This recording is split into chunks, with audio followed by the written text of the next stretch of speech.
Thank you for joining me today on this cold, blustery day in California. We've got some storms coming in, and so I've decided to make some delicious split pea soup in the crock pot, and I'm also going to use my bread maker to make some delicious Breadmaker Russian black bread. Starting to dark, they're very, very comfy.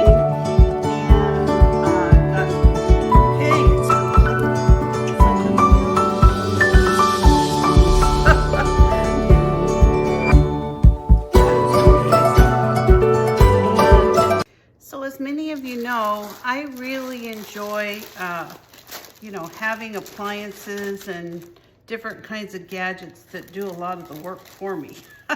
I'm usually very busy during the day doing my own thing, and I don't really have time to fiddle with a lot of stuff. So anyway, I'm taking this small bag of split peas. Now this is a very small bag. This is only 16 ounces. I actually always take my peas out and I look for rocks. Now I don't find them very often, but every once in a while you'll find a rock in your beans or your split peas. So I just take this extra step. It's not worth breaking a tooth. And I look for rocks or something that just doesn't look normal. Now I've got my Vidalia onion chopper. So I like all of my vegetables that I put in my my soup to kind of be the same size. So I always put them through a little chopper. I use this Vidalia chopper, and these are just a way to cut up some of your vegetables. It's super easy. I really like it for chopping onions because it gets rid of a lot of the smell. And it's really easy. Makes your job easy. And if it looks like it's getting full, just shake it down, kind of get the whatever you have in the front of the chopper. And then I'm going to do the same thing with the carrots.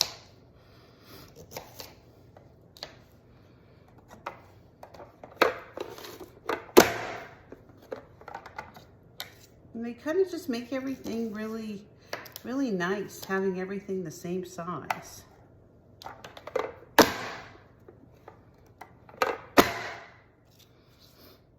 And that's all there is to it. I saved the celery for last because it usually has kind of those threads on it, and sometimes it'll clog up your chopper. But this is a neat little gadget for anybody who has arthritis or what have you. They're really nice. I love mine. So just gonna put my celery on here.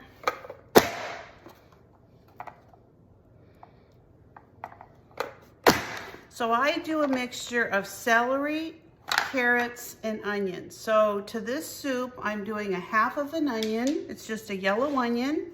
I'm doing 1 piece of celery and 2 carrots. And you see how nice that is? They're all the same size. So I'm just gonna add those to my soup pot. Actually, I do a crock pot because, I don't like working throughout the day. I like my crock pot to do everything for me. All right. Now I've got some fresh garlic, but today I'm actually gonna use some bottled garlic. So this is my garlic and parsley. I'm just gonna put in about a teaspoon of garlic, about so.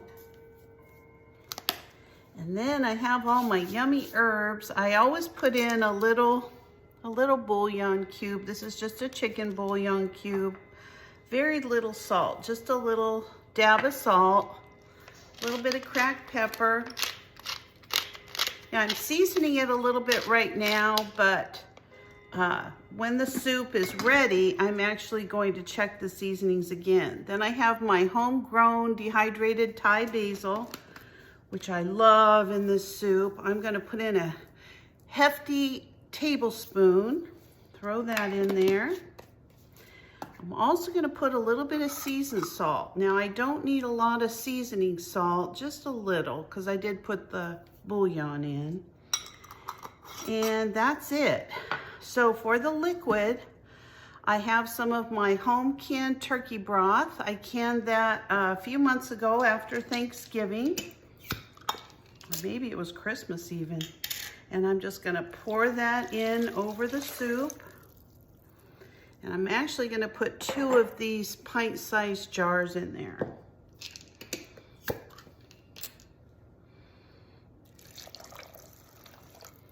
That looks wonderful. I'm actually going to add 1 more pint of liquid because the peas are going to expand a little bit. There you go. It's that easy. Today is a very big storm coming to California. It's going to be lots of rain. It's very cold outside. We're actually going to get rain for the whole week. We've got flood advisories, all kinds of stuff. But here we are in our nice, warm, comfy house. We're making some split pea soup. And I am just going to plug this in and turn it on low. Actually, I'm going to turn it on high for about 3 hours, and then I'll turn it down to low. So this recipe actually calls for some strong coffee in the black bread. So I'm going to use my little mocha pot here. I use this occasionally to make some espresso. And so I am just going to add this to my machine, and whatever I don't use in my bread, I'm actually going to add to my regular coffee. So this is my espresso. I just put it in with the water, and then I just screw on the top. And this makes really good coffee. For such an inexpensive little thing, this thing works great. So let me show you. So all we're gonna do is just heat this water up until it starts to boil, and then it's gonna just take care of it. This is a little mocha espresso machine that I got from, I actually bought it on Amazon. It's really nice. It comes from Italy, and it just makes a wonderful cup of coffee. And I actually bought the small one as well in case I just want to have a little, a little shot of espresso. So my mocha pot is starting to boil, so I'm going to turn it down just a little bit, and I'm going to show you how this works. It's really cool. Just kind of bubbles out the top, and it makes a really good coffee. And you can hear it stop bubbling. As soon as it's done, it's done. I just turn the heat off. Now I'm actually going to pour this in another container so that when I'm putting all my other ingredients together, that it has a chance to cool down. My coffee's done, so I'm going to add a 1/2 cup of strong coffee. And all I'm going to do is just let that sit and cool, and I'm going to have the rest while I'm making my video.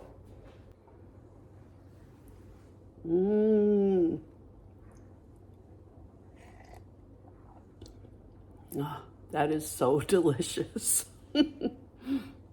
Okay, it's time to make the bread. I just checked my paddles to make sure they're all the way down. I use a Jojaruski machine. It's amazing. I have it linked in my Amazon store if you're interested. But I start off with 1 cup of water and a 1/2 cup of strong coffee. And I've let the coffee cool down, and I just pour that right into my machine. To that, we're going to add our flour. I've got 2.5 cups of bread flour and 1 cup of rye flour. I've already pre-measured them, and I'm just going to pour those right into my bread maker. Then I'm going to add some brown sugar. I've got 1 tablespoon of brown sugar. I actually make my own brown sugar. It's really easy. You make it with molasses and sugar. I've got a teaspoon of salt and 2 tablespoons of unsweetened cocoa. I'm going to add those into one of the corners here. I've got 2 tablespoons of apple cider vinegar.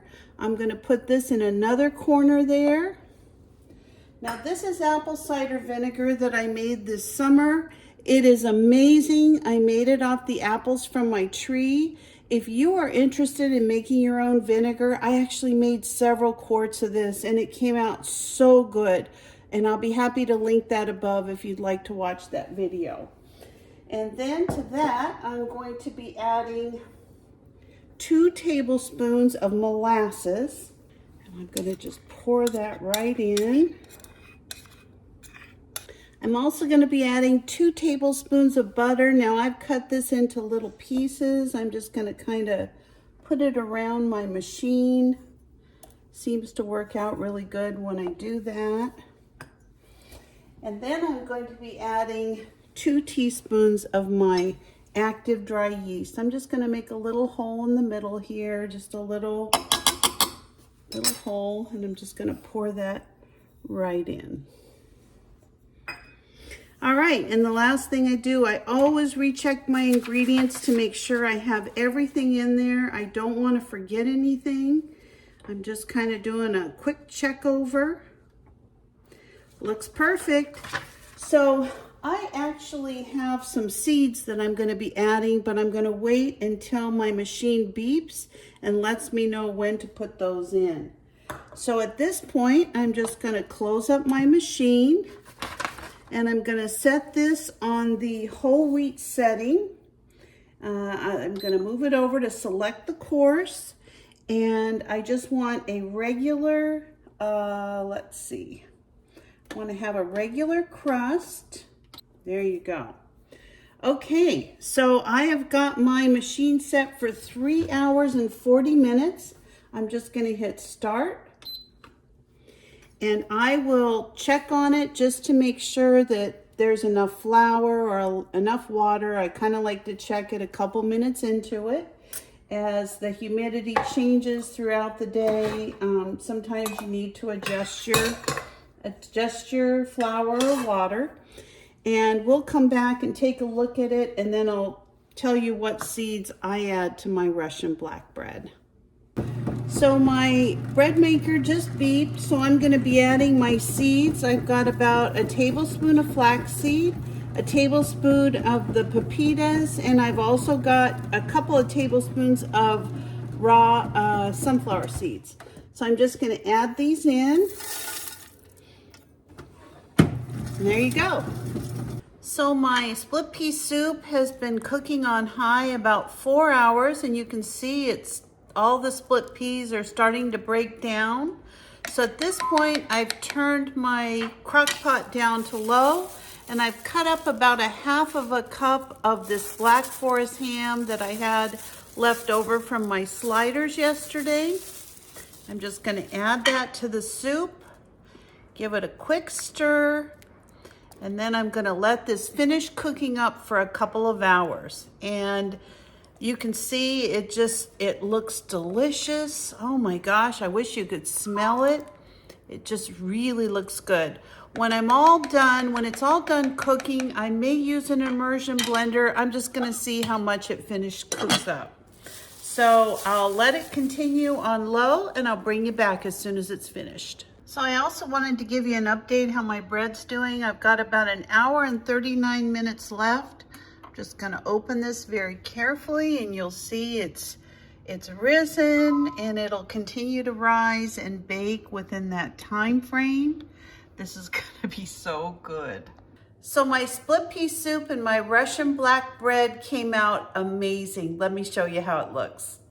So this is my bread. It's all done baking. I'm just gonna loosen it around the edges a little bit. And then I'm gonna put it on a wire rack to cool for a little bit.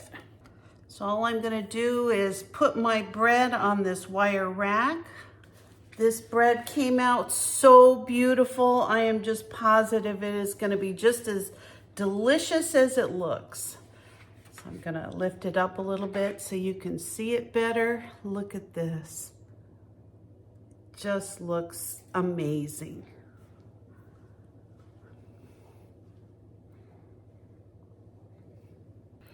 I'd also like to show you my split pea soup, and it is looking amazing too. So I'm just gonna let the black bread cool for a few minutes so that I can cut it, and I'll bring you back just as soon as I serve it, and I'll give it a try and let you know how it all came out.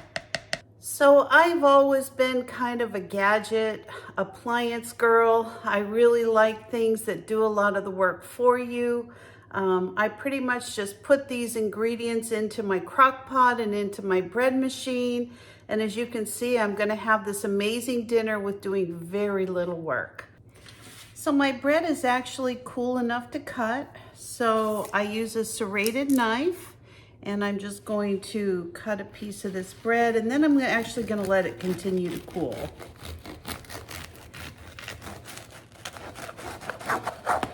All right, look at that. Looks beautiful. So I'm gonna put this back up on the rack to finish cooling. I have a little bit of butter. We're gonna put some of that on our bread. And we're also going to dole out some of this split pea soup. So let's give them both a try. So as you can see, this soup is really creamy. I went ahead and used an immersion blender just so that I could get it the consistency that I like, but the peas were completely cooked down. So look how beautiful that is. Well, my split pea soup and my Russian black bread were really delicious. I so enjoyed them, and it was such an easy meal to make. So I just wanted to thank you for joining me today. I'm going to list the description for the black bread in the description below. I'm going to list the recipe. And thank you for joining me. If you're not a subscriber, if you would like to subscribe, I'm going to leave a link to my YouTube channel. I'd appreciate it. I'd love to have you as part of my family. And if you could give me a like or a thumbs up, I'd really appreciate it. So thanks a lot. Have a great evening, and make yourself something yummy in your crock pot and your bread maker. Bye-bye.